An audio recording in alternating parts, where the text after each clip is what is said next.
سيدنا وذريته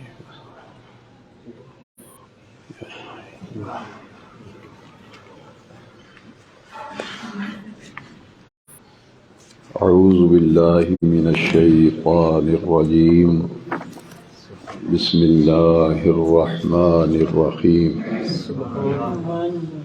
كل من ما في السماوات والأرض كل الله كتب على نفسه الرحمة ليجمعنكم إلى يوم القيامة لا ريب فيه الذين خسروا أنفسهم فهم لا يؤمنون صدق الله مولانا العظيم. الحمدللہ آج اہل اسلام کا 7واں روزہ ہے اور قرآن مجید کی منزل جو تراویح میں پڑھی گئی 7ویں پارے میں سے آیت نمبر 12 کی تلاوت کی گئی. اس آیت کریمہ کی روشنی میں آج ہم کچھ تفسیری نکات سمجھیں گے. اس ایک آیت پر جو گفتگو کی جائے گی اس میں تقریباً 8 احادیث مبارکہ بھی دوران گفتگو میں آپ کی خدمت میں عرض کروں گا. اس آیت کریمہ میں ایک بڑا اہم مضمون بیان کیا گیا ہے. ایک ہے اللہ کی رحمت اور ایک ہے اللہ کا غضب. اور یہ مشہور حدیث ہے الایمان بین الخوف والرجاء کہ ایمان کی اعلیٰ ترین کیفیت یہ ہے کہ بندے پر اللہ کی خوف کا بھی غلبہ ہو کہ میری بدعمالیوں پر اگر میری پکڑ ہو گئی حساب و کتاب میں پکڑا گیا تو پھر اللہ کریم کے قہر و غضب کا میں شکار ہوں گا. اس تصور سے آدمی ہر اس کام سے بچتا ہے جس کام کے کرنے میں اللہ کا غضب ہوتا ہے، اللہ کی ناراضگی ہوتی ہے. تو پھر آدمی کی زندگی مسلمان کی بڑی اچھی گزرتی ہے جب اس میں خوف کی کیفیت غالب ہوتی ہے. اور اللہ کا خوف حاصل ہو جانا ایک بہت بڑا اللہ کا انعام ہے. عام طور پر ہمارے معاملات میں جب گفتگو ہوتی ہے تو جب ہم بہت کسی پہ سخت نالاں ہوتے ہیں تو ہم کہتے ہیں کچھ تو خدا کا خوف کر. روزمرہ زندگی میں کہتے ہیں نا کہ کچھ تو خدا کا خوف کر. معلوم یہ ہوا کہ جب اللہ کا خوف ہوتا ہے تو پھر آدمی گفتگو میں بھی احتیاط کرتا ہے، لین دین میں بھی احتیاط کرتا ہے، برتاؤ میں بھی احتیاط کرتا ہے. دل میں اللہ کا خوف پیدا ہو جانا یہ اللہ کا بہت بڑا انعام ہے. انبیاء کرام میں سے حضرت یحییٰ علیہ السلام کی یہ خوبی تھی، ان میں یہ ایک نمایاں وصف تھا جو حضرت زکریا علیہ السلام کے نور نظر ہیں، لخت جگر ہیں. حضرت زکریا بھی اللہ کے پیغمبر ہیں اور حضرت یحییٰ علیہ السلام بھی اللہ کے پیغمبر ہیں. تو حضرت زکریا جب درس دیتے تھے، جس طرح ہم درس سن رہے ہیں، درس میں حاضر ہیں، وہ جب درس دیتے تھے تو حضرت یحییٰ علیہ السلام پھوٹ پھوٹ کر روتے تھے. کب روتے تھے؟ جب اللہ تعالیٰ کی گرفت، اس کی پکڑ، اس کے غضب کا ذکر آتا تو وہ پھوٹ پھوٹ کر رویا کرتے تھے. تو حضرت زکریا علیہ السلام اس پر بڑے محتاط ہو گئے اگر یحییٰ علیہ السلام اس مجمع میں موجود ہوتے تھے تو حضرت زکریا علیہ السلام ان موضوعات پر بڑا کم گفتگو کرتے تھے۔ تو جب دیکھا کہ میرے والد ماجد جو اللہ کے پیغمبر ہیں میرے گریہ و زاری کے سبب اب اس موضوع پر وہ بہت کم گفتگو کرتے ہیں، دیکھ لیتے ہیں کہ یحییٰ بیٹھا ہوا ہے تو پھر نہیں بات کرتے، تو انہوں نے ایک بہت بڑی چادر تیار کروائی اور اس میں اپنے آپ کو لپیٹ کر اور چھپا کر ستون کے پیچھے اوٹ میں بیٹھ جاتے تھے۔ تو حضرت زکریا جب درس دیتے تھے تو یوں کر کے دیکھتے تھے پورے مجمع کو کہ یحییٰ تو نہیں بیٹھے۔ اب وہ چونکہ کپڑے میں ملفوف ہو کر اپنے آپ کو چھپا کر ستون کی اوٹ میں بیٹھے تھے، تو حضرت زکریا علیہ السلام نے خشیت الہی پر گفتگو شروع فرمائی تو پھر ان کے پھوٹ پھوٹ کر رونے کی آوازیں آئیں، تو آپ نے موضوع کو بدل لیا۔ تو حضرت یحییٰ علیہ السلام پھر جنگلوں میں نکل گئے اور روتے تھے، گریہ و زاری کرتے تھے۔ قرآن مجید میں اس کا بڑے اہتمام سے ذکر آیا کہ خشیت الہی اور خوف الہی سے رونے میں اللہ رب العزت نے حضرت یحییٰ علیہ السلام کو بلند ترین مقام عطا فرمایا۔ یہ کچھ خصوصیات ہوتی ہیں جو اسی شخصیت کے ساتھ خاص ہوتی ہیں، یہ ہر ایک کے بس کی بات نہیں ہوتی، ہر ایک کو اللہ تعالیٰ جدا جدا صلاحیتیں، جدا جدا وصف عطا فرماتا ہے۔ لہذا ایمان جو ہے یہ امید اور خوف کی درمیانی حالت کا نام ہے۔ حضرت سیدنا غوث العظم عبد القادر جیلانی رضی اللہ عنہ آپ جب حج پہ تشریف لے گئے تو طواف کعبہ کرتے ہوئے زار و قطار روتے تھے اور کہتے تھے باری تعالیٰ اگر تو نے عبد القادر کی مغفرت نہ فرمائی تو اسے قیامت کے دن نابینا کر کے اٹھانا، تاکہ حضور سے جب ملاقات ہوگی تو میں حضور کا سامنا نہیں کر سکوں گا، مجھے نابینا کر کے اٹھانا۔ اب جب طواف کعبہ سے فارغ ہوئے تو خادم نے پوچھا کہ حضرت ایک بات کی سمجھ نہیں آئی، آپ نے بغداد میں منبر پہ بیٹھ کے کہا تھا قدمی حاذہی علی رقبۃ کل ولی اللہ، میرا یہ قدم ہر ولی کی گردن پر ہے۔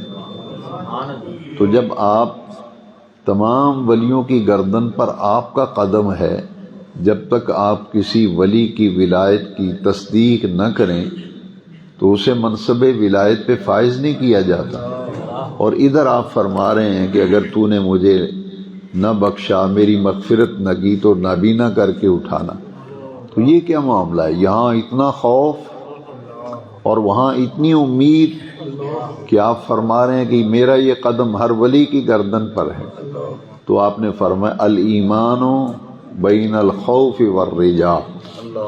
جب غوث العظم پہ حالت خوف کا غلبہ ہوا، جب حالت خوف کا غلبہ ہوا تو کہا باری تعالیٰ اگر میری مغفرت نہ کی تو مجھے قیامت کے دن عبد القادر کو نابینا کر کے اٹھانا، اور جب حالت امید کا غلبہ ہوا تو کہا قدمی حاذہی علی رقبۃ کل ولی اللہ۔ تو مومن کی یہ شان ہے کہ وہ خوف بھی رہے اور اللہ کی رحمت کا امیدوار بھی رہے، اور یہ اللہ کا خوف ہونا بڑا ایک انعام ہے جس کو قرآن مجید میں بیان کیا گیا وَلِمَنْ خَافَ مَقَامَ رَبِّهِ جَنَّتَانِ۔ جو بندہ اس بات سے ڈر گیا، اس کے دل پر، مزاج پر، طبیعت پر خوف کا غلبہ ہو گیا کہ جب اللہ کی عدالت میں مجھے کٹہرے میں کھڑا کیا جائے گا تو میں کیا جواب دوں گا، عدالت میں کیسے سامنا کروں گا۔ بس اتنی سی بات جس کے دل میں بیٹھ گئی نا، دیکھیے کتنا بڑا انعام ہے۔ اللہ کریم فرماتے ہیں ایسے شخص کو میں 2 جنتیں عطا کروں گا۔ یہ قرآن شریف کی آیت ہے وَلِمَنْ خَافَ مَقَامَ رَبِّهِ جَنَّتَانِ۔ تو ایک جنت میں کئی جنتیں ہیں، ایک جنت میں، یہ بھی حدیث شریف بخاری شریف میں، ان الجنان فی الجنہ، ایک جنت میں کئی جنتیں ہیں، درجات ہیں۔ تو جس کے دل میں خشیت الہی ہوگی اس کو اللہ کریم 2 جنتیں انعام میں عطا فرمائے گا۔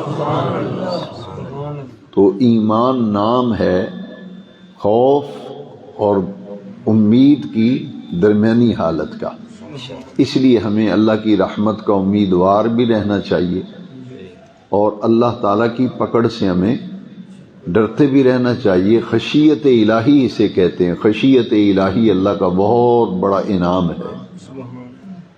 اللہ تعالیٰ سے ہم یہ توفیق مانگتے ہیں کہ اللہ کریم ہم سب کو اس نعمت سے فیض یاب فرمائے۔ اب اس حدیث کی روشنی میں اب آیت میں ہم غور کرتے ہیں۔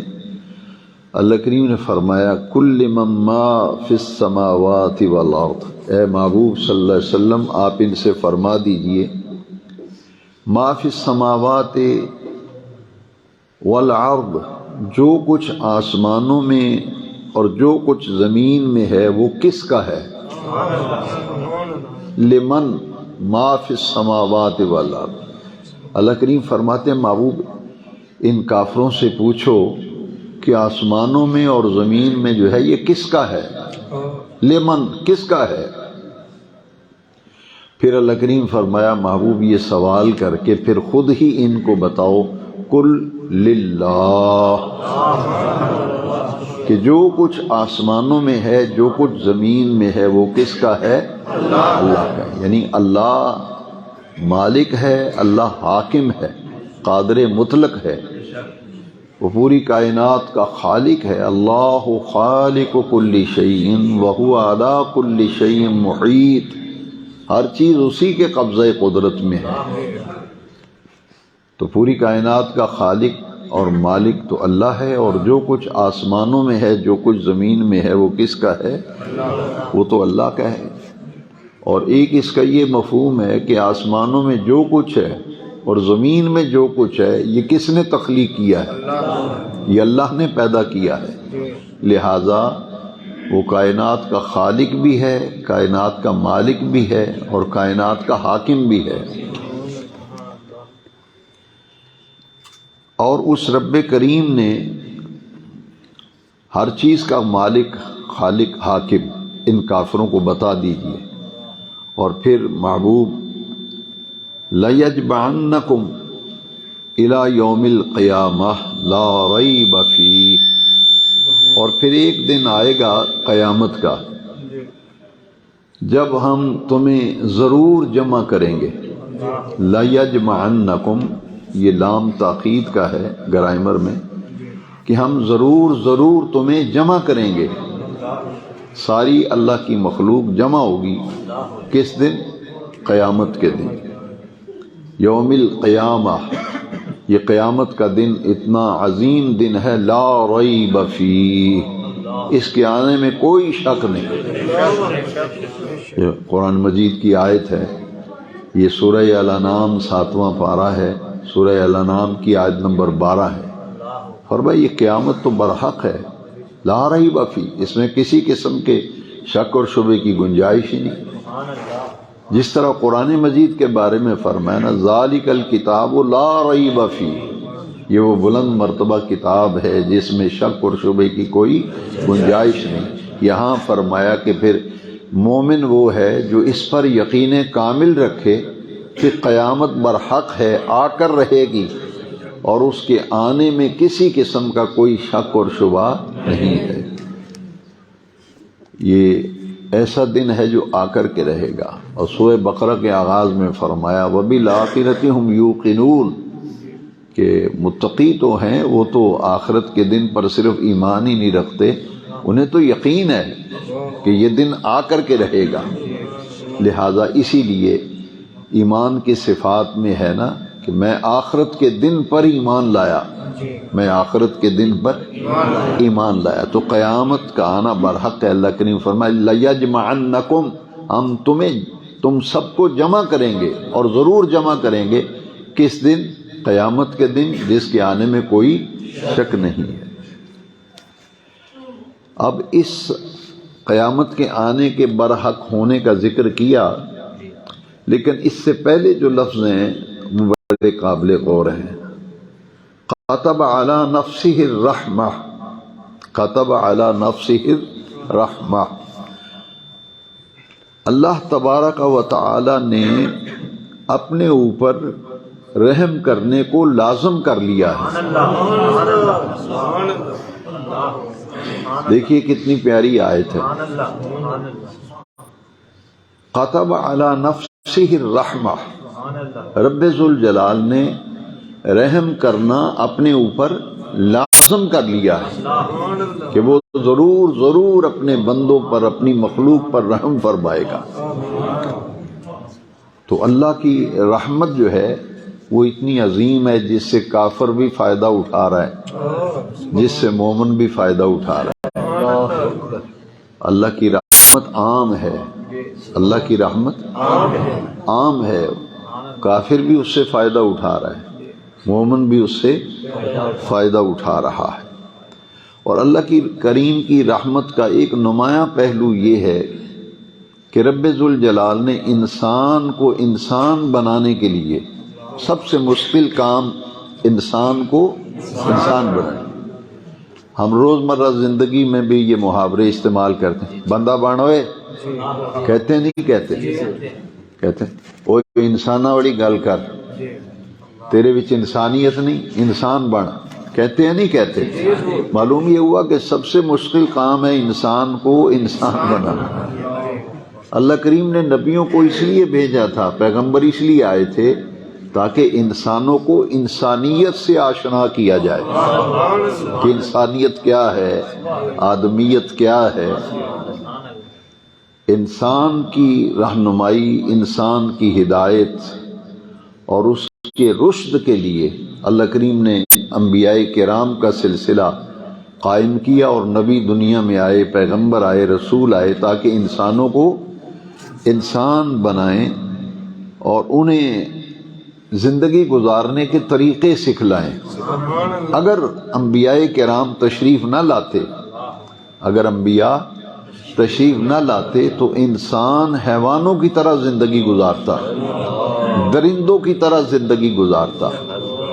یہ ہمیں جو انسانیت سے آشنا کیا ہے، ہمیں جو سکھایا ہے، بتلایا ہے، یہ دین اسلام کی برکت ہے کہ نبیوں نے آ کے ہمیں سونے کے طریقے، اٹھنے کے طریقے، کھانا کھانے کے طریقے، چلنے کے طریقے، لوگوں سے میل ملاقات کے طریقے، جسم کی صفائی طہارت کے طریقے، یہ کس نے سکھائے ہیں؟ اسلام نے سکھائے ہیں۔ اور اسلام کیا ہے؟ یہ انبیاء کرام جو بھی تعلیمات اللہ کی طرف سے لے کے آئے تھے وہی تو اسلام ہے۔ لہذا اللہ کی رحمت کا سب سے بڑا مظہر یہ ہے کہ اس نے ہماری ہدایت کے لیے اللہ کریم نے پھر انبیاء کرام کو بھیجا جنہوں نے آ کر انسانوں کو انسان بنایا۔ میں یہاں ایک صحابی کا واقعہ آپ کو سناتا ہوں جس سے اندازہ ہوگا۔ نبی کریم علیہ السلام کے ایک صحابی تھے، تو وہ جب چلتے تھے تو اپنے پاؤں پوری طرح زمین پہ نہیں رکھتے تھے، بڑا دیکھ بھال کے آہستہ آہستہ چلتے تھے۔ کسی نے کہا کہ تمہیں کیا ہوا ہے، کیسے چل رہے ہو؟ یہ کوئی طریقہ ہے چلنے کا؟ پوری طرح قدم رکھ کے چلتے ہیں وقار سے، تم بڑے دھیان سے چلتے ہو، دائیں بائیں دیکھ کر، کیا معاملہ ہے؟ اس نے کہا بھائی آقا کریم کی تعلیم اور تربیت اور آپ کے دامن سے وابستہ ہونے اور آپ پہ ایمان لانے کی یہ برکت ہے کہ ایک وقت وہ تھا کہ میں نے اپنی سگی بیٹی کی گردن مروڑ کر اسے زمین میں زندہ دفن کر دیا تھا، کیونکہ عرب کا یہ رواج تھا، بیٹی پیدا ہوتی تھی اس کو زندہ پکڑ کے لے جاتے تھے باہر، گڑھا کھود کر اس کی گردن مروڑ کر اسے گڑھے میں دفن کر دیتے تھے۔ تو وہ کہنے لگے کہ آج حضور پر ایمان لانے، آپ کی صحبت، آپ کی تعلیم و تربیت کا یہ فیضان ہے، میں اس لیے دائیں بائیں دیکھ کے چلتا ہوں کہیں کوئی چیونٹی میرے پاؤں کے نیچے نہ آ جائے۔ یہ نظام رحمت ہے، یہ دین رحمت ہے۔ اللہ کی رحمت کا یہ نمایاں پہلو ہے کہ انسان کو انسان بنایا انبیاء کرام نے۔ اور پوری دنیا میں جتنے بھی اس وقت جو اچھے اصول موجود ہیں، جو لوگ یورپ گئے ہیں انہیں معلوم ہے کہ وہاں یہاں لوگ بڑے کہتے ہیں جی انگلینڈ میں 16 سال تک بچے کی تعلیم مفت ہے، وہاں علاج مفت ہے، فلاں یہ سوشل سیکورٹی ہے کہ اگر کوئی آدمی بے روزگار ہے تو گورنمنٹ اس کے گھر اس کا خرچہ دیتی ہے۔ بات سب صحیح ہے، میں یورپ کئی مرتبہ گیا، میں نے دیکھا یہ وہاں تو یہ بھی ہے کہ سڑک پہ کوئی تھوکتا نہیں۔ وہ کہتے ہیں کہ اگر تھوکیں گے تو پولیس آ جائے گی۔ صفائی ستھرائی کا جتنا اعلیٰ انتظام یورپ میں، انسانی ہمدردی کا یہ پہلو کہ مریض کی احتیاط گھر والے اتنی نہیں کر سکتے جتنی ہاسپٹل کا عملہ کرتا ہے۔ تو میں نے جب غور کیا تو علماء سے ملاقاتیں ہوتی رہیں یورپ میں، برطانیہ میں، تو وہ یہ بتاتے تھے کہ یہ سارا جو بھی طور طریقہ چائلڈ بینیفٹ ہے، ایک بچہ پیدا ہوتا ہے تو اس کا سرکاری خزانے سے وظیفہ لگ جاتا ہے، بندہ بوڑھا ہوتا ہے تو وہ اس کا خرچہ گورنمنٹ گھر آ کے دیتی ہے، ہفتے کے بعد گورنمنٹ کا عملہ آتا ہے، بوڑھے آدمی کو چیک آ کے دے جاتے ہیں۔ جو بے روزگار ہے وہ اپلائی کرتا ہے کہ میرا کوئی کاروبار نہیں، میں فارغ ہوں، تو گورنمنٹ خرچہ لے کے ہفتے بعد سوشل سیکورٹی والے اس کے گھر پہ آگے چیک دے کے جاتے ہیں۔ تو میں علماء سے بات کرتا تھا، وہ کہتے تھے یہ سارے جو بائی لاز ہیں، اصول و ضوابط، یہ حضرت عمر کے دور خلافت میں یورپ والوں نے ان اصولوں کو اپنا لیا، ان اصولوں کو، تو اسلام کے نظام رحمت سے وہ استفادہ کر رہے ہیں۔ تو ہم ان باتوں سے دور ہو گئے، لہذا ہم محروم رہ گئے۔ اب وہ ساری باتیں ان کے ہاں نظر آتی ہیں۔ تو یہ جتنے بھی اچھے اصول آپ کو نظر آئیں گے، کہنے کا مقصد یہ ہے یہ سب اللہ تبارک و تعالیٰ کے دین رحمت کی برکت ہے کہ انسان کو اصول سکھائے، زندگی گزارنے کے طریقے سکھلائے کہ اس طرح سے زندگی گزاری جاتی ہے۔ تو یہ طریقے اللہ کریم نے نبیوں کے ذریعے انسان کو بتائے۔ نبی کریم علیہ السلام کی بڑی پیاری حدیث شریف ہے کہ دانائی، حکمت اور دانائی یہ مومن کی متاع گم گشتہ ہے۔ دانائی اور حکمت یہ اتنی بڑی قیمتی دولت ہے جسے ہم گم کر بیٹھے ہیں، تو حضور نے فرمایا یہ جہاں سے بھی ملے اسے حاصل کر لینا۔ دانائی اور حکمت کو جہاں سے ملے حاصل کر لینا، اور یہ اہل ایمان کا حق ہے، یہ اہل ایمان کا حق ہے۔ یہ ترمذی شریف باب العلم کے اندر یہ حدیث شریف ہے۔ تو یہ حکمت و دانائی یہ کس نے عطا کی؟ دین اسلام نے، اور یہ اللہ کریم کی رحمت کا نمایاں پہلو ہے۔ اب اللہ کریم نے جو فرمایا نا، الذین خسروا انفسهم فهم لا یؤمنون، یہ وہ لوگ ہیں جنہوں نے اپنے آپ کو نقصان میں ڈال دیا ہے۔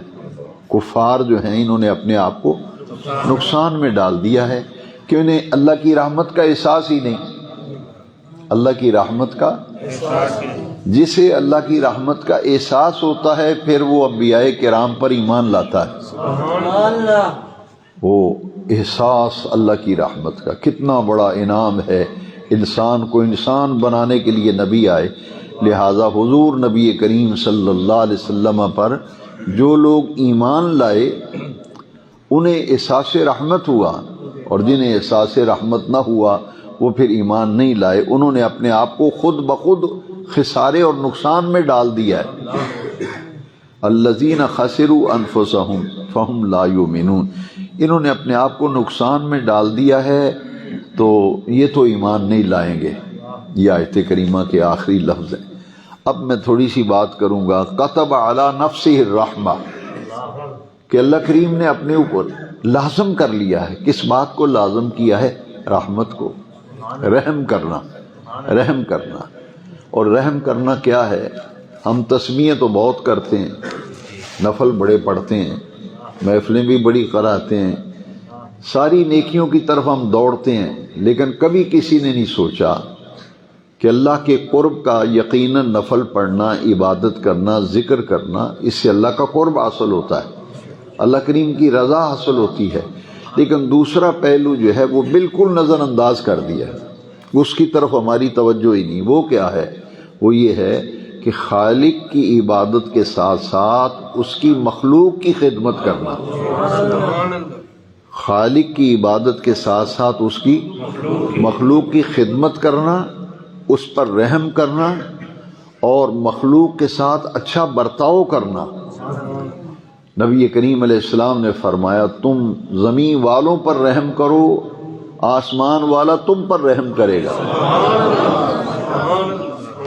یہ حضور کی حدیث ہے۔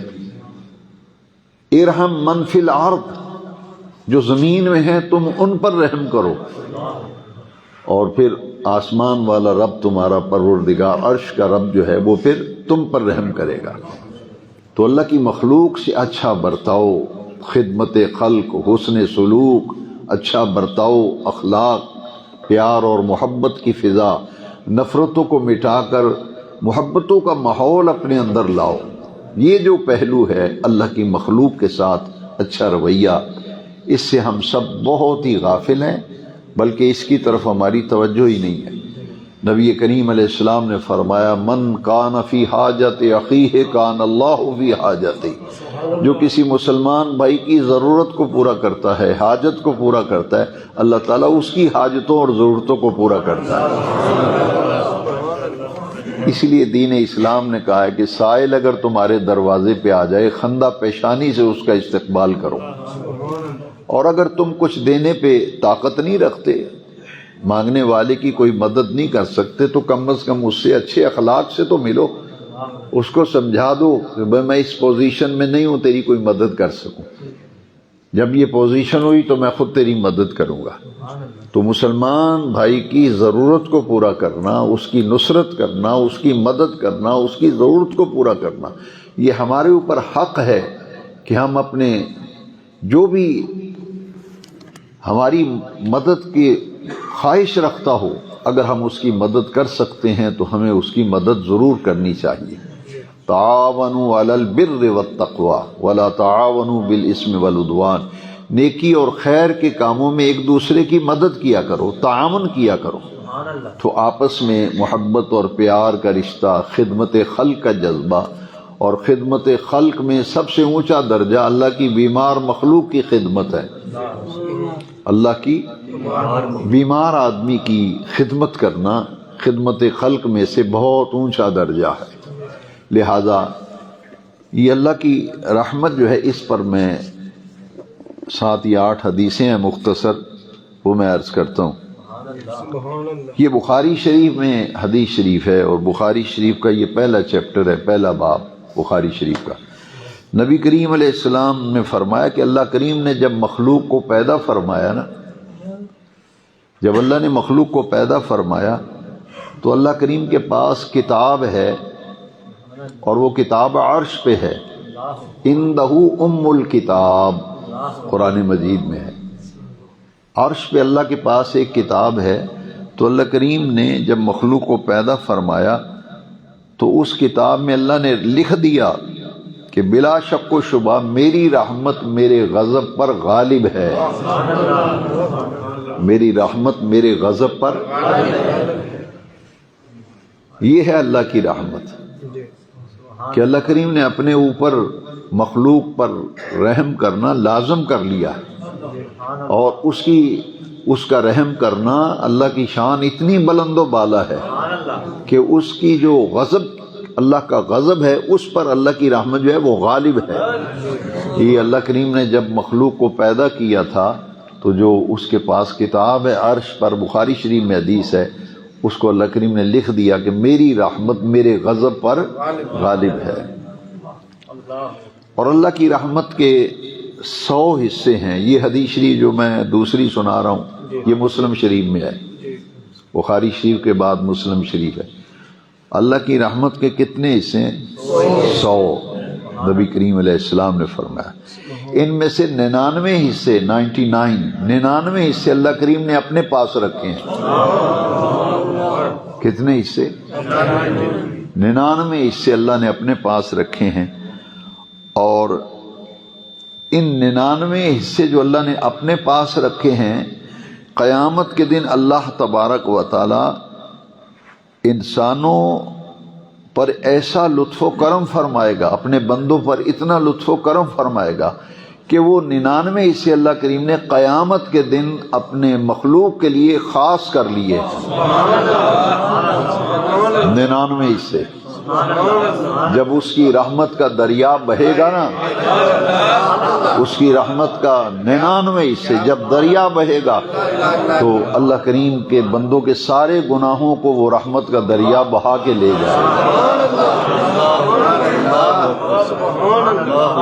ہمیں اللہ کی رحمت کا اندازہ ہی نہیں، ہم شیطان کی پیروی کرتے پھرتے ہیں، رب سے دور ہیں۔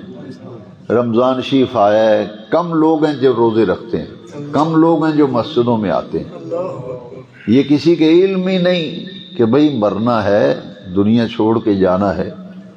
وہ شیخ فرید الدین عطار نے بڑی پیاری بات کی، 40 سال عمر عزیزت گزشت، مزاج تو از حال طفل نہ گشت۔ فارسی کا شعر ہے، فرماتے ہیں 40 سال تیری عمر ہو گئی ہے پر تیری طبیعت بھی تو اجے بچپنا نہیں گیا آپ۔ 40 سال عمر عزیزت گزشت، مزاج تو از حال طفل نہ گشت۔ 40 سال عمرہ ہو گئیاں لیکن ساڈے وچ اجے تک دین دی اور رغبت، دین دی اور محبت جس درجے وچ ہونی چاہیے ساڈے اندر وہ چیز ہی نہیں۔ بزرگوں نے اپنی عمریں لگائیں اس کام میں، اللہ کی مخلوق کی اصلاح کے لیے۔ 99 حصے اللہ نے اپنے پاس رکھے ہیں رحمت کے، ایک حصہ رحمت کا اللہ کریم نے 3 مخلوقوں کو عطا، 3 مخلوقات کو عطا کی، انسان، حیوان اور پرندے۔ غور کرو ذرا، پرندوں کے لیے بھی، حیوانوں کے لیے بھی، انسانوں کے لیے ایک حصہ رحمت کا انسانوں، حیوانوں اور پرندوں کے لیے رکھا ہے۔ اب دیکھیں ذرا کہ لوگ کہتے ہیں جی صدقہ خیرات، صدقہ خیرات، وہ جی صدقہ کر دے رہی ہے، دین دے رہی ہے۔ بزرگوں کی کتابیں پڑھے تو بڑا لطف آتا ہے، وہ کہتے ہیں کہ جو صدقہ پرندوں کو دانہ ڈالنے میں جو برکت ہے نا وہ کسی چیز میں نہیں۔ تو ہم میں سے کتنے لوگ ہیں جو پرندوں کو دانہ ڈالتے ہیں؟ کتنے لوگ ہیں؟ ایک دن رکھ لو مہینے میں اکثر کہتا ہوں زیادہ نہیں، 1 یا 2 دن مقرر کر لو، کسی نہر کے پل کے قریب جا کر کے نا، جنگلوں میں، بحرانوں میں درختوں پہ پرندے ہوتے ہیں، وہاں جا کے دانہ ڈالا کرو۔ اور پرندوں کو دانہ ڈالنا یہ اللہ کو بڑا پسند ہے۔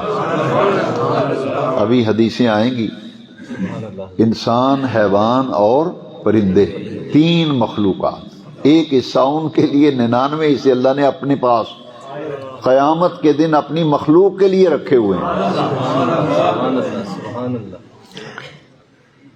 اور آپ نے دیکھا ہے کہ والدین اولاد پہ جو شفقت رکھتے ہیں، بیٹی بیٹے پہ جو شفقت باپ کو ہے نا وہ چچا کو نہیں ہوتی، ماموں کو وہ نہیں ہوتی۔ ماں کو اپنی اولاد پہ جو پیار ہوتا ہے نا، یہ اللہ کی اسی رحمت کا حصہ ہے جو اللہ نے انسانوں کے لیے رکھی ہے۔ یہاں حضور کی بڑی پیاری حدیث ہے، من لم یرحم صغیرنا ولم یوقر کبیرنا فلیس منا، جو چھوٹوں پر رحم نہیں کرتا، بڑوں کی تعظیم عزت نہیں کرتا، وہ ہم میں سے نہیں ہے۔ تو چھوٹوں پہ شفقت، رحم کرنا، شفقت کرنا چھوٹوں پر، اور بڑوں کی تعظیم اور عزت کرنا۔ جو چھوٹوں پہ شفقت ہی نہیں کرتا، بڑوں کی عزت و احترام نہیں کرتا، حضور نے فرمایا فلیس منا، میرا اس سے کوئی تعلق نہیں۔ لہذا والدین اپنی اولاد پہ جو شفقت کرتے ہیں یہ اسی اللہ کی رحمت کا حصہ ہے جو اس نے انسانوں کے لیے ایک حصہ رکھا ہے۔ اور جانور اپنے بچوں کو جو پیار کرتے ہیں یہ کبھی دیکھنا، جانور جو اپنے بچوں سے پیار کرتے ہیں اس کو کبھی مشاہدہ کرنا، پھر سمجھ آئے گی کہ ایک حصہ رحمت کا انسانوں کے لیے، حیوانوں کے لیے اور پرندوں کے لیے۔ آگے حدیثیں آ رہی ہیں۔ یہ حدیث شریف جو ہے بخاری شریف میں کتاب الشرب یعنی پینے کے معاملات پر یہ پورا ایک چیپٹر ہے، باب ہے، اور یہ نواں باب ہے بخاری شریف کا کتاب الشرب۔ اس میں نبی کریم علیہ السلام نے فرمایا کہ ایک شخص سفر کر رہا تھا۔ اس زمانے میں آپ کو معلوم ہے پیدل سفر ہوتا تھا، وہ جا رہا تھا تو ایک کنویں میں پانی پینے کے لیے نا کنویں میں جانا پڑتا تھا اندر۔ اب تو بڑی آسانیاں ہوگی نا، آپ کو گھر بیٹھے پانی مل رہے ہیں، کیسا زمانہ ہوگا۔ سفر میں پانی پینے کے لیے کنویں میں وہ دیوار کے ساتھ انہوں نے رسہ لٹکایا ہوتا تھا، جس کو پکڑ کر آدمی نیچے اترتا تھا، کنویں میں جا کر پانی پیتا تھا۔ تو وہ شخص کنویں میں اترا، اس نے پانی پیا نا مسافر نے۔ آج جب وہ باہر آیا تو اس نے، پہلے وہ وہاں نہیں تھا، جب پانی پی کے کنویں سے باہر نکلا دیکھا کہ ایک کتا جو ہے وہ پیاس سے ہانپ رہا ہے، سانس پھولا ہوا ہے کتے کا، اور کنویں کے کنارے گیلی مٹی تھی، گیلی مٹی، اسے وہ چاٹ رہا تھا۔ اتنی پیاس لگی تھی، پانی کا متلاشی تھا جنگل میں، تو وہ نم مٹی جو ہے اسے چاٹ رہا تھا پیاس کے لیے۔ تو وہ جو مسافر تھا اس نے خیال کیا کہ جتنی مجھے پیاس لگی تھی نا، لگتا ہے کتے کو بھی اتنی پیاس ہے۔ وہ اس نے کیا کیا، کنویں کے اندر اتر گیا۔ وہ دوبارہ کنویں میں اترا، اور اتر کر اس نے، اس زمانے میں چمڑے کی جرابیں پہنتے تھے لوگ، چمڑے کی، اس نے ایک جراب اتاری، ساکس جسے آپ کہتے ہیں، اتار کے چمڑے کی جراب، اور اس میں سے نہ پانی بھرا کنویں سے، پانی بھر کے باہر آیا اور اس کتے کے منہ میں ڈالا۔ کتے نے بڑی رغبت سے پانی پیا، پانی پیا، اور نبی کریم صلی اللہ علیہ وسلم فرمایا کہ اللہ کریم نے اس بندے کا یہ عمل، پیاسے کتے کو جو پیاس سے ہانپ رہا تھا، مٹی چاٹ رہا تھا گیلی، اس کے منہ میں جب پانی ڈالا، پانی پلایا نا، کتے کو ہوش آ گئی۔ اللہ کریم کو یہ عمل اتنا پسند آیا، اتنا پسند آیا کہ اللہ کریم نے اس کی مکمل طور پر بخشش و مغفرت فرما دی۔ جب حضور نے یہ بات صحابہ کے مجمع میں بیان کی نا، تو صحابہ کرام، اللہ صحابہ کرام کی قبور پر رحمت نازل فرمائے۔ وہ نہ پوچھتے تو مجھے آپ کو کیسے پتہ چلتا۔ جب دیکھا کہ حضور فرماتے ہیں کتے کو جان بچائی، کتے کو پانی پلایا، اس کی پیاس مٹائی، تو بس چھوٹا سا عمل اللہ کو اتنا پسند آیا، وہ ساری زندگی کی مغفرت فرما دی اس کی، سب خطائیں معاف۔ تو صحابہ کرام نے پوچھا یا رسول اللہ، بڑے غور سے سننا، حضور کیا جانوروں کے ساتھ نیکی کرنے سے بھی ہمیں اجر ملے گا؟ آج انسان سے نیکی کو نہیں کرتا، ہم ایک دوسرے کے خون کے پیاسے بنے ہوئے ہیں، ایک دوسرے کو برداشت نہیں کرتے، حسد بغض ہمیں کھا گیا۔ کیا اس امت کو یہ علم نہیں کہ صحابہ پوچھ رہے ہیں حضور جو جانوروں سے ہم نیکی کریں گے، اچھا سلوک، نیکی سے مراد اچھا سلوک، جانوروں سے ہم دردی کریں، ہمیں اس پہ بھی اجر ملے گا؟ تو نبی کریم علیہ السلام نے فرمایا ہر تر جگر والی چیز، ہر تر جگر والی چیز، اس پر اگر رحم کرو گے تو تمہیں ثواب ملے گا، اس کا اجر ملے گا۔ تر جگر والی چیز سے مراد محدثین فرماتے ہیں ہر جاندار مراد ہے، کہ ہر جاندار پر رحم کرنا، یہ تر چیز و جگر والی چیز، کہ ہر جاندار پر، خواہ وہ حیوان ہو خواہ وہ پرندہ ہو، اس پر آپ اگر رحم کرتے ہیں تو آپ کو اس پر پورا پورا اجر ملے گا۔ دوسری حدیث شریف مسلم شریف میں، ایک بدکار عورت تھی، اس کا پیشہ تھا بدکاری، پیسے لیتی تھی اور بدکاری کرتی تھی، پیشہ ور عورت تھی، بڑی شدت کی گرمی تھی۔ نبی کریم علیہ السلام فرماتے ہیں، مسلم شریف میں حدیث شریف ہے، بڑی شدت کی گرمی تھی، ایسے کہ آسمان سے آگ برس رہی ہے، زمین آگ اگل رہی ہے۔ تو وہ عورت جا رہی تھی، اس نے دیکھا کہ ایک کنویں کے ارد گرد ایک کتا جو ہے وہ پیاس کی وجہ سے اس کی ساری زبان باہر نکلی ہوئی ہے، وہ کنویں کے آس پاس چکر لگا رہا ہے۔ تو وہ جو فاحشہ عورت تھی نا، بدکار، وہ کنویں میں اتری اور اس نے اپنا موزہ جو ہے جراب، اس میں پانی بھرا اور پانی بھر کے لا کر وہ کتا جو تھا چکر کاٹ رہا تھا، زبان باہر لٹکی ہوئی تھی پیاس سے، اس کے منہ میں پانی ڈالا، کتے کو ہوش آیا اور کتا بھاگ گیا۔ نبی کریم صلی اللہ علیہ وسلم فرماتے ہیں کہ اللہ تبارک و تعالی نے اس نیکی کی وجہ سے اس کی بخشش فرما دی، اس کی مغفرت فرما دی۔ ایک تو اس کی مغفرت ہو گئی، جتنی بھی اس نے بدکاری کی تھی اس کی معافی بھی مل گئی، اور دوسرا اللہ کریم نے یہ رحم فرمایا کہ اس کی زندگی بدل گئی، پھر اس کی زندگی اس کام سے توبہ طائب ہونے کی توفیق مل گئی، اس نیکی کی وجہ سے توبہ طائب ہونے کی توفیق ملی اور اس کی زندگی کا رخ بدل گیا۔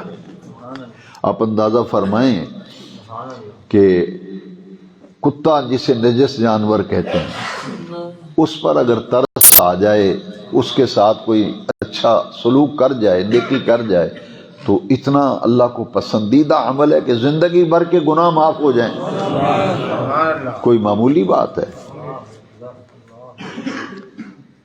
حضرت عبداللہ ابن مسعود رضی اللہ عنہ اس حدیث کے راوی ہیں، ابو داؤد شریف میں حدیث شریف ہے اور حدیث کا نمبر ہے 2675۔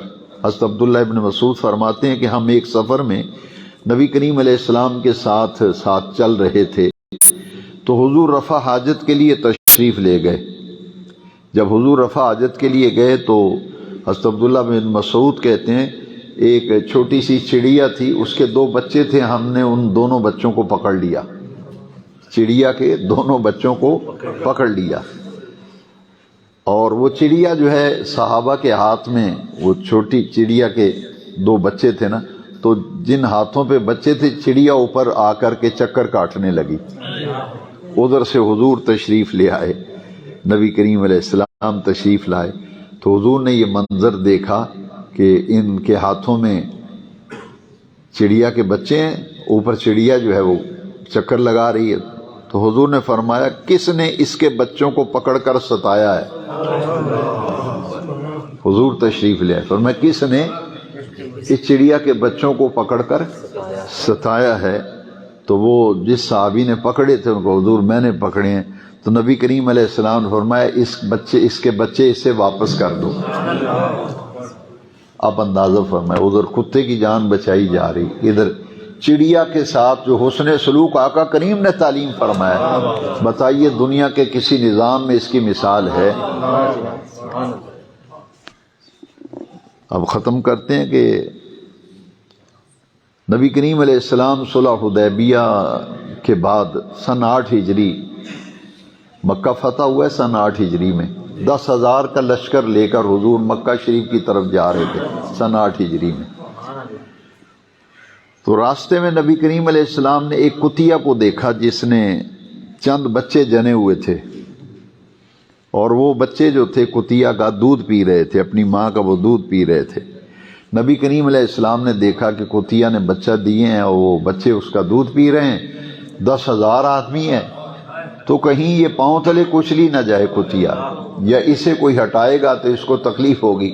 تو نبی کریم علیہ السلام نے کیا کیا، اپنے ایک صحابی جمیل بن سراقہ رضی اللہ عنہ، جمیل بن سراقہ، حضور نے 10,000 میں سے ان کی ڈیوٹی لگائی، فرمایا 10,000 آدمی گزر رہا ہے، کہیں کوئی اس کتیا کو تکلیف نہ دے دے، فرمایا تو نے اس وقت تک اس کتیا پہ کھڑے رہنا ہے جب تک 10,000 لشکر آگے نہ گزر جائے۔ فرمایا اس کے پاس کھڑا رہے تاکہ لشکر اسلام کا کوئی مجاہد اس کے پاؤں تلے کتیا بے خبری میں آ نہ جائے۔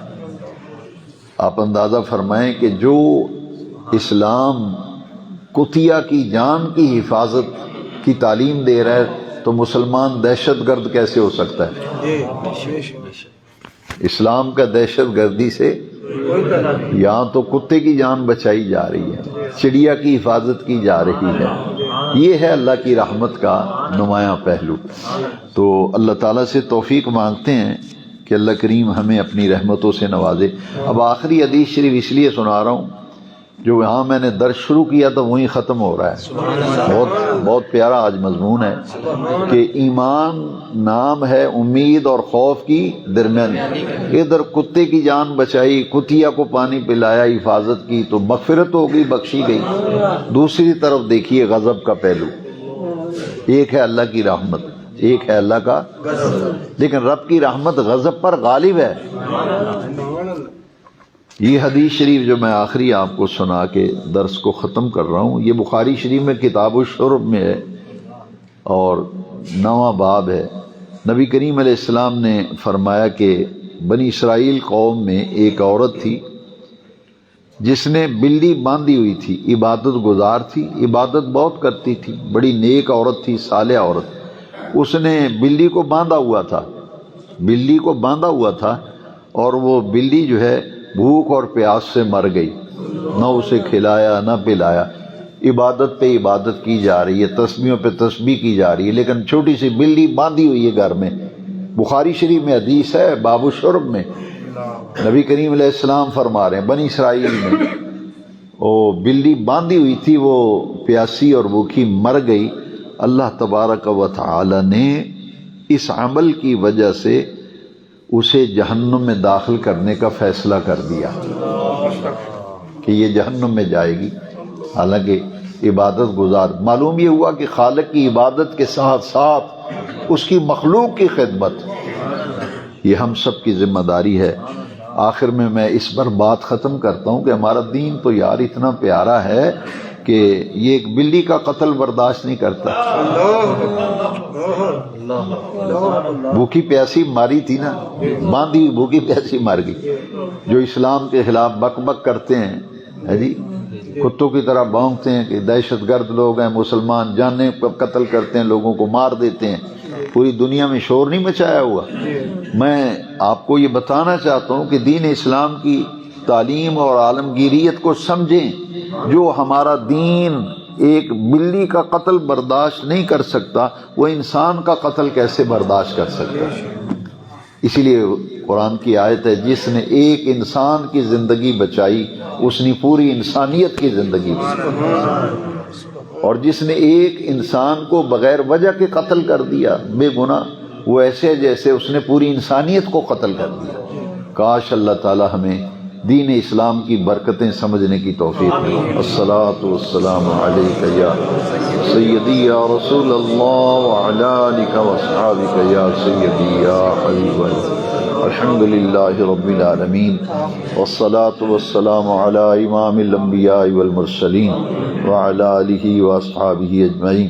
اے رب کریم، نماز فجر کے بعد جو روزے دار روزہ رکھتے ہیں اللہ ان کے روزے قبول فرما، اور نماز فجر کے بعد قرآن مجید کی تعلیم، حدیث کی تعلیم حاصل کرنے کے لیے، تفسیر القرآن سمجھنے کے لیے وقت دیتے ہیں، اے بے نیاز رب یہ ہمارا وقت ہمارے لیے صدقہ جاریہ فرما دے، ہمارے لیے گناہوں کا کفارہ بنا دے۔ جو کچھ روزانہ درس میں ہم دین کی باتیں سیکھتے ہیں، بتاتے ہیں، اسے آگے بیان کرنے کی توفیق عطا فرما۔ ربنا تقبل دعا وصلی اللہ تعالی علی حبیبہ سیدنا محمد وعلی آلہ واصحابہ اجمعین برحمتک یا ماشاء اللہ۔